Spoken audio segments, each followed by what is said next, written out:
Il y a sans doute fort à penser dans le département, comme partout ailleurs, qu'on n'ait pas la totalité des élèves en classe. Vous le savez, dans notre département, la moyenne des classes est inférieure à 24, et donc la division de la classe en deux serait des groupes de 12.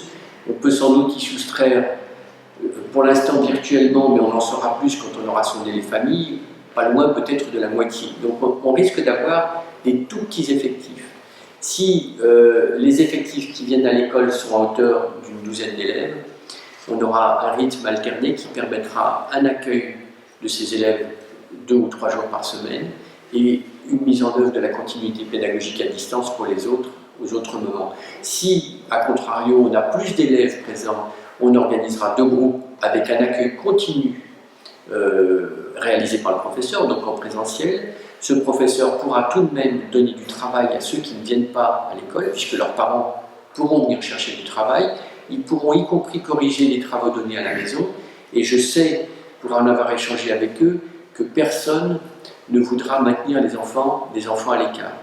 Je ne leur demande pas d'assurer de la même façon qu'ils ont pu le faire l'enseignement à distance, mais je sais qu'ils seront préoccupés par les enfants présents sur site et ceux qui restent à la maison. Donc, en préparant le travail pour ceux qui sont en classe, ils le prépareront aussi pour ceux qui sont à la maison et ils pourront récupérer leur travail. Et donc, je pense qu'on trouvera des modes ingénieux et qui ne soient pas une surcharge trop forte. Elle existera sans doute, mais trop forte des enseignants.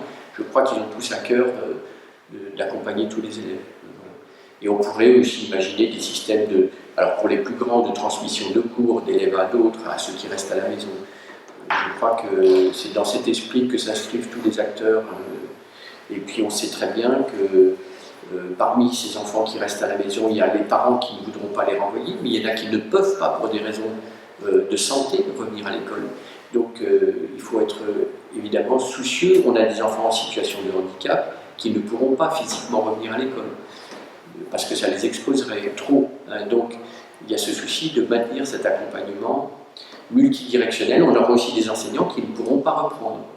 Et donc qui continueront leur travail d'enseignement à distance, mais on peut aussi imaginer, et c'est ce que j'ai proposé, qu'il y ait une souplesse sur la réorganisation des groupes, et donc on pourrait voir peut-être des élèves de 2 classes de CP réunis ensemble s'ils sont un petit groupe, et l'autre professeur qui ne serait peut-être pas en mesure de venir, d'assurer l'enseignement à distance.